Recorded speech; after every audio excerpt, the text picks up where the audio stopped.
मार्च 633 ईस्वी का तीसरा हफ्ता था जब खालिद रजी अल्लाह अन्हु ने यमामा से 10,000 फौज लेकर कूच किया। ये मुहर्रम 12 हिजरी का महीना था। उनकी पेशकदमी भी बहुत तेज थी। हरमज अपनी फौज के साथ अपनी सरहद से बहुत दूर काजिमा के मकाम पर पहुंच गया और फौज को वहीं खैमजन कर दिया।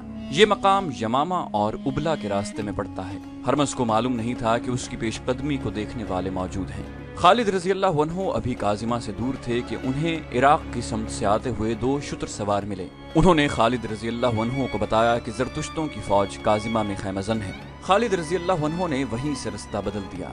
ये शुतर सवार मुसन्ना के भेजे हुए थे। उन्होंने खालिद रजी अल्लाह अन्हु को ये भी बताया कि वो हफीर के मकाम तक इस तरह पहुंच जाए कि जरतुश्तों की फौज के साथ उसकी टक्कर न हो। शुतर सवारों ने खालिद रजी अल्लाह अन्हु को एक खुशखबरी ये सुनाई कि उनके लिए 8,000 नफरी की फौज तैयार की है। ये फौज इस तरह तैयार हुई थी कि मुसन्ना बिन हारिसा रजी अल्लाह अन्हु, मजूर बिन अदी, हरमला और सुलमा ने 2-2 हजार लड़ने वाले जवान इकट्ठे कर लिए थे। इस तरह खालिद रजी अल्लाह अन्हु की फौज की तादाद 18,000 हो गई। खालिद रजी अल्लाह अन्हु ने अपनी पेशकदमी का रास्ता इस तरह बदल दिया कि काजिमा के दूर से गुजर कर हफीर तक पहुंच सकें, लेकिन हरमज के जासूस भी सहरा में मौजूद थे। उन्होंने खालिद रजी अल्लाह अन्हु के लश्कर को दूर के रास्ते से जाते देख लिया। आगे वो रास्ता था जो हफीर से नब्बाज की तरफ जाता था। हरमज ने अपनी फौज को खैमे उखाड़ने और बहुत थोड़े वक्त में हफीर की जानिब कूच करने का हुक्म दिया। हफीर के इर्द गिर्द पानी के कुएं मौजूद थे। हरमज ने वहां खालिद रजी अल्लाह अन्हु से पहले पहुंचकर खैमे गाड़ दिए। इस तरह पानी ईरानियों के कब्जे में चला गया। खालिद रजी अल्लाह अन्हु अभी हफीर से कुछ दूर थे कि एक बार फिर दोनों शुतर सवार उनके रास्ते में आ गए और खालिद रजी अल्लाह अन्हु को इत्तला दी गई कि दुश्मन हफीर के मकाम पर पानी के कुओं पर काबिज हो चुका है। खालिद रजी अल्लाह अन्हु ने कुछ और आगे जाकर ऐसी जगह पड़ाव का हुक्म दे दिया जहां दूर दूर तक पानी की एक बूंद नहीं मिल सकती थी। फौज ने वहां पड़ाव तो डाल दिया, लेकिन खालिद रजी अल्लाह अन्हु को बताया गया कि फौज में बेइत्मीनानी पाई जाती है कि पड़ाव ऐसी जगह किया गया है जहां दूर दूर तक पानी का नामो निशान नहीं। मैंने कुछ सोच कर यहाँ पड़ाव किया है। खालिद रजी अल्लाह अन्हु ने कहा, तमाम लश्कर से कहो कि अगर दुश्मन पानी पर काबिज है तो परेशान न हो। हमारी पहली लड़ाई पानी के लिए होगी। पानी उसी को मिलेगा जो जान की बाजी लगा कर लड़ेगा। तुमने दुश्मन को पानी से महरूम कर दिया तो समझो तुमने जंग जीत ली। सालार आला का ये पैगाम सारे लश्कर को सुना दिया गया और सब एक खूरेज जंग लड़ने के लिए तैयार हो गए। अब लश्कर की नफरी 18,000 हो गई थी। मुसन्ना बिन हारिसा, मजूर बिन आदि, हरमला और सुलमा 2-2 हजार आदमी साथ लिए खालिद रजी अल्लाह अन्हु से आ मिले थे। खालिद रजी अल्लाह अन्हु ने जो एलची हरमज के पास भेजा था वो भी उसी पड़ाव में खालिद रजी अल्लाह अन्हु के पास आया और बताया कि हरमज ने उसके साथ कैसा तौहीन आमेज सुलूक किया है। उसकी 1 लाख दिरहम की टोपी ने उसका दिमाग खराब कर रखा है। मुसन्ना बिन हारिसा ने जो पास ही बैठा हुआ था कहा, खुदा ये नहीं देखता कि किसी इंसान के सर पर क्या रखा है। खुदा तो देखता है कि उसके सर के अंदर क्या है, उसके दिल में क्या है, उसके अज़ाइम क्या हैं और उसकी नीयत क्या है। खालिद रजी अल्लाह अन्हु ने हैरान होकर पूछा, 1 लाख दिरहम की टोपी? क्या हरमज इतनी कीमती टोपी पहनता है? फारस की शहनशाही का एक दस्तूर है। मुसन्ना बिन हारिसा ने जवाब दिया, उनके यहाँ हसब व नसब और हैसियत को देखकर उसके मुताबिक टोपी बनाई जाती है जो उनके शहनशाह की तरफ से अता होती है। ज्यादा कीमती टोपी सिर्फ वो अफराद पहनते हैं जो आला हसब व नसब के हों और जिन्होंने रियाया में भी और शाही दरबार में भी तौकीर और वजाहत हासिल कर रखी हो। इस वक्त हरमज सबसे ज्यादा कीमती टोपी पहनता है। कोई और 1 लाख दिरहम की टोपी नहीं पहन सकता। इस टोपी में बेशकीमत हीरे लगे हुए हैं और उसकी कलगी भी बहुत कीमती है। फिरौनों ने अपने सरों पर खुदाई टोपियां सजा ली थी। खालिद रजी अल्लाह अन्हु ने कहा, कहाँ हैं वो? कहाँ हैं उनकी टोपियां? मुझे किसी की बेशकीमत टोपी मरगूब नहीं कर सकती, ना किसी की टोपी तलवार के वार को रोक सकती है। मुझे ये बताओ कि आतिश परस्तों की फौज लड़ने में कैसी है और मैदान जंग में कितनी तेजी से नकलो हरकत करती है। फारस के सिपाही की जिर्रा और हथियार देखकर खौफ सा आता है। मुसन्ना बिन हारिसा ने खालिद रजी अल्लाह अन्हु को बताया, सर पर लोहे की जंजीर की खूद, बाजुओं पर किसी और धात के खोल और टांगे आगे की तरफ से मोटे चमड़े या धात से महफूज की हुई। हथियार इतने कि हर सिपाही के पास एक बर्छी, एक तलवार, एक वजनी गुर्ज, एक कमान और एक तरकश होती है जिसमें हर सिपाही 30 तीर रखता है। और लड़ने में कैसे हैं? जुर्रत और अक्ल से लड़ते हैं। मुसन्ना बिन हारिसा ने जवाब दिया, इनकी दलेरी मशहूर है। खालिद रजी अल्लाह अन्हु ने कहा, मुसन्ना, क्या तुमने महसूस नहीं किया कि आतिश परस्तों के सिपाही कितने कमजोर हैं और उनकी जुर्रत की हद क्या है? इनकी जुर्रत की हद आहनी खूद और बाजुओं और टांगों पर चढ़ाए हुए खौलों तक है। वो नहीं जानते कि जज्बा लोहे को काट दिया करता है। लोहे की तलवार और बर्छी की अन्नी जज्बे को नहीं काट सकती। ज़र्रा और धात या चमड़े के खोल हिफाजत के झूठे जरिए हैं। एक खोल कट गया तो सिपाही अपने आप को गैर महफूज समझने लगता है, फिर उसमें इतनी सी जुर्रत रह जाती है कि वो अपने आप को बचाने और भागने की कोशिश करता है। अल्लाह के सिपाही की ज़र्रा उसका अकीदा और ईमान है। मैं तुम्हें फारसियों की एक और कमजोरी दिखाऊं। खालिद रज़ी अल्लाह अन्हु ने कासिद से कहा, सालारों और कमांडरों को फौरन बुलाओ। खालिद रज़ी अल्लाह अन्हु ने हुक्म दिया, फौरी तौर पर काजिमा की तरफ कूच कर दो और कूच बहुत तेज हो। हरमज हफीरा के इलाके में पड़ाव किए हुए था। वो काजिमा से अपनी फौज को यहाँ लाया था क्योंकि खालिद रज़ी अल्लाह अन्हु का लश्कर हफीरा की तरफ आ गया था। अब ये लश्कर फिर काजिमा की तरफ जा रहा था। दोनों फौजों के ये चंद एक घुड़सवार एक दूसरे की खैमागाह को देखते रहते थे। हरमज को इत्तला मिली कि मुसलमानों का लश्कर काजिमा की तरफ कूच कर गया है, तो हरमज ने अपनी फौज को काजिमा की तरफ कूच करने का हुक्म दे दिया। हरमज को उबला की बहुत फिक्र थी। ये ईरानियों की बादशाही का बहुत अहम शहर था।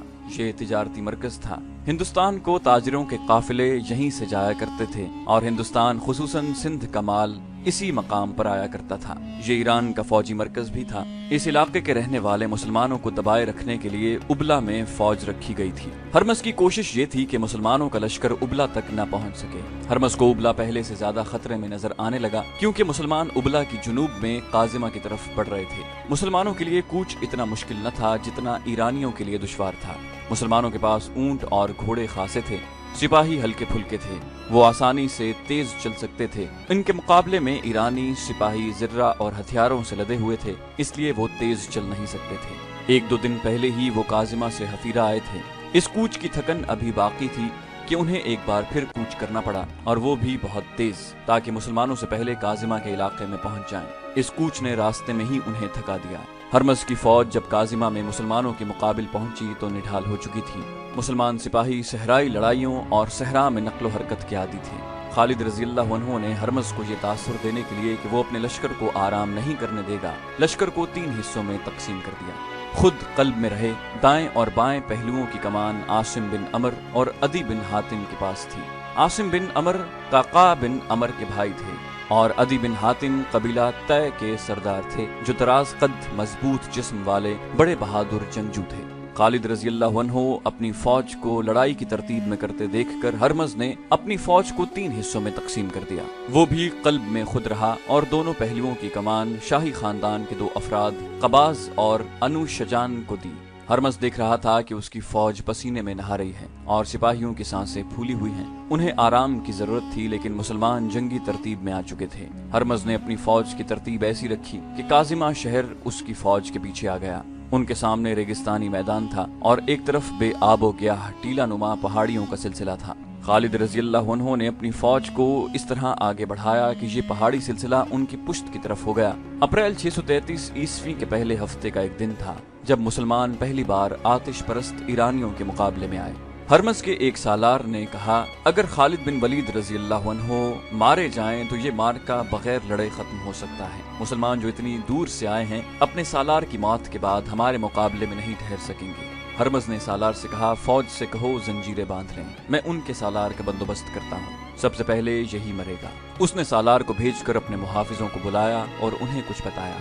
जंजीरें बांध लेने का मतलब ये था कि ईरानी फौज के सिपाही अपने आप को इस तरह जंजीरों से बांध लेते कि 5 से 10 सिपाही एक लंबी जंजीर में बंध जाते। उनके दरमियान इतना फासला होता कि वो आसानी से लड़ सकते थे।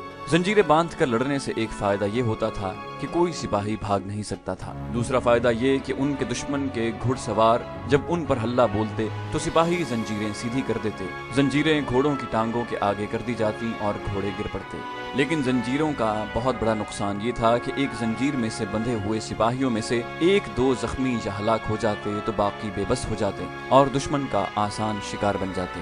इस जंग को, जो हरमज और खालिद बिन वलीद रज़ी अल्लाह अन्हु के दरमियान लड़ी गई, जंगे सिलासिल यानी जंजीरों की जंग कहते हैं। मुसलमानों ने जब ये देखा कि ईरानी अपने आप को जंजीरों से बांध रहे हैं तो वो हैरान होने लगे। किसी ने बुलंद आवाज से कहा, वो देखो, फारसी अपने आप को हमारे लिए बांध रहे हैं, फतह हमारी है। खालिद रज़ी अल्लाह अन्हु ने बुलंद आवाज से कहा, अल्लाह ने इनके दिमागों पर मोहर लगा दी है। खालिद रज़ी अल्लाह अन्हु ने कुछ सोच कर काजिमा से हफीर और हफीर से काजिमा को कूच किया था। वो फायदा उन्हें नजर आ गया था। हरमज की वो फौज जो ज़र्रा और हथियारों से लदी हुई थी, लड़ाई शुरू होने से पहले ही थक गई थी। खालिद रजी अल्लाह अन्हु ने ईरानियों को आराम की मोहलत ही न दी। अब ईरानियों ने अपने आप को जंजीरों में बांध लिया था। खालिद रजी अल्लाह अन्हु ने सोच लिया कि वो क्या चाल चलेंगे और ईरानियों को किस तरह लड़ाएंगे। हरमज ने अपने घोड़े को ईड़ लगाई और दोनों फौजों के दरमियान ऐसी जगह आकर रुक गया जहां जमीन कटी फटी और कहीं कहीं टीले थे। उसके मुहाफिज उससे कुछ दूर आकर रुक गए। कहाँ है खालिद? हरमज ने ललकार कर कहा, आ पहले मेरा और तेरा मुकाबला हो जाए। ये उस जमाने का दस्तूर था कि जंग शुरू करने से पहले दोनों फौजों के सालार जाती मुकाबलों के लिए एक दूसरे को ललकारते थे। दोनों फौजों के आदमी इनफिरादी तौर पर आगे जाकर तलवारों से भी लड़ते थे और कुश्ती भी करते थे। नतीजा दोनों में से एक की मौत होता था। जंग सिलासिल में हरमज ने खुद आगे आकर खालिद रजी अल्लाह अन्हु को इनफिरादी मुकाबले के लिए ललकारा। हरमज माना हुआ जंगजू और बहादुर आदमी था। तेगजनी की महारत के अलावा उसके जिस्म में बहुत ताकत थी। खालिद रजी अल्लाह अन्हु की उम्र 48 साल हो चुकी थी। वो जंगी चालों के माहिर थे। उनके जिस्म में अच्छी खासी ताकत थी, लेकिन हरमज ज्यादा ताकतवर और जवान था। उसकी ललकार पर खालिद रजी अल्लाह अन्हु ने घोड़े को ईड़ लगाई और हरमज के सामने जा रुके। हरमज घोड़े से उतरा और खालिद रजी अल्लाह अन्हु को घोड़े से उतरने का इशारा किया। दोनों ने तलवारें निकाल ली। दोनों ने एक दूसरे पर बड़बड़ कर वार किए। पैंतरे बदले, घूम घूम कर एक दूसरे पर आए, मगर तलवारें आपस में ही टकराती रहीं। फिर खालिद रजी अल्लाह अन्हु के हाथों और पैंतरों में फुर्ती आ गई। दोनों फौजें शोर गुल बपा कर रही थी। हरमज महसूस करने लगा कि वो खालिद रजी अल्लाह अन्हु की तलवार से बच नहीं सकेगा। वो तेजी से पीछे हट गया और उसने तलवार फेंक दी। तलवारें फैसला नहीं कर सकेंगी। हरमज ने कहा, आ खालिद, हथियार के बगैर आ और कुश्ती लड़। खालिद रजी अल्लाह अन्हु तलवार फेंक कर कुश्ती के लिए आगे बढ़े और दोनों गुत्थम गुत्था हो गए। कुश्ती में हरमज का पल्ला भारी नजर आता था, लेकिन मौर्रिख लिखते हैं कि हरमज की चाल कुछ और थी। उसने अपने मुहाफिजों को पहले ही बता रखा था कि जब खालिद रजी अल्लाह अन्हु को इतनी मजबूती से पकड़ ले कि खालिद रजी अल्लाह अन्हु हिलने के काबिल न रहें, तो मुहाफिज दोनों को इस तरह घेरे में ले लें कि उनकी नीयत और इरादे पर शक न हो, यानी वो तमाशाई बने रहें। और उनमें से एक मुहाफिज खंजर निकाल कर खालिद रजी अल्लाह अन्हु के पेट चाक कर दे। जंगजू इस तरह धोखा नहीं किया करते थे, लेकिन हरमज कमीनगी की वजह से मशहूर था। हरमज के मुहाफिज आगे बढ़ आए और अपनी फौज की तरह नारे लगाते नरगे की इस तरतीब में होते गए। वो घोड़ों पर सवार नहीं थे। वो घेरा तंग करते गए, हत्ता के दोनों के करीब चले गए। खालिद रजी अल्लाह अन्हु की तवज्जो बढ़ गई। हरमज ने फुर्ती से खालिद रजी अल्लाह अन्हु के दोनों बाजू इस तरह जकड़ लिए कि उसके बाजू खालिद रजी अल्लाह अन्हु की बगलों में थे। मुहाफिज और करीब आ गए। हरमज ने अपनी जबान में मुहाफिजों से कुछ कहा। खालिद रजी अल्लाह अन्हु उसकी जबान तो न समझ सके, इशारा समझ गए। उन्होंने खतरे को भांप लिया और जिस्म की तमाम तर ताकत सर्फ करके इतनी जोर से घूमे कि हरमज को भी अपने साथ घुमा लिया। फिर खालिद रजी अल्लाह अन्हु एक जगह खड़े घूमते रहे। हरमज के पांव जमीन से उठ गए। खालिद रजी अल्लाह अन्हु ने हरमज के बाजू अपनी बगलों में जकड़ लिए और अपने हाथ हरमज की बगलों में ले जाकर उसे घुमाते रहे। इस तरह मुहाफिजों का दायरा खुलता गया और उनमें से किसी को भी आगे बढ़कर खालिद रजी अल्लाह अन्हु पर वार करने का मौका न मिला। लेकिन खालिद रजी अल्लाह अन्हु का ये दाव ज्यादा देर न चल सका। वो थक चुके थे। अचानक एक तरफ से एक घोड़ा सरपट दौड़ता आया, जिसे हरमज के मुहाफिज न देख सके। घोड़ा मुहाफिजों के दायरे को काटता गुजर गया और 3 मुहाफिज जमीन पर तड़पने लगे। उनमें से एक को घोड़े ने कुचल डाला और 2 को घुड़सवार की तलवार ने काट दिया। घोड़ा आगे जाकर मुड़ा और फिर हरमज के मुहाफिजों की तरफ आया। मुहाफिजों ने अब उससे बचने की कोशिश की, फिर भी 3 मुहाफिज गिरे और तड़पने लगे। भाग गए और सवार अपनी फौज से जा मिला। ये सवार नौजवान काका बिन अमर रजी अल्लाह अन्हु थे, जिन्हें खलीफा अबू बकर सिद्दीक रजी अल्लाह अन्हु ने कुमक के तौर पर खालिद रजी अल्लाह अन्हु की तरफ भेजा था। जिस लश्कर में काका जैसा जवान होगा, वो लश्कर शिकस्त नहीं खाएगा। उस सवार से नजरें हटाकर सब ने खालिद रजी अल्लाह अन्हु और हरमज को देखा। हरमज पीठ के बल जमीन पर गिर पड़ा और खालिद रजी अल्लाह अन्हु उसकी पीठ पर बैठे उसके सीने से अपना खंजर निकाल रहे थे। खंजर से हरमज का खून टपक रहा था। काका रजी अल्लाह अन्हु ने हरमज के मुहाफिजों की नीयत भांप ली थी और किसी के हुक्म के बगैर घोड़े को ईड़ लगाकर मुहाफिजों पर जा हल्ला बोला और खालिद रजी अल्लाह अन्हु को बचा लिया था। खालिद रजी अल्लाह अन्हु हरमज की लाश से उठे।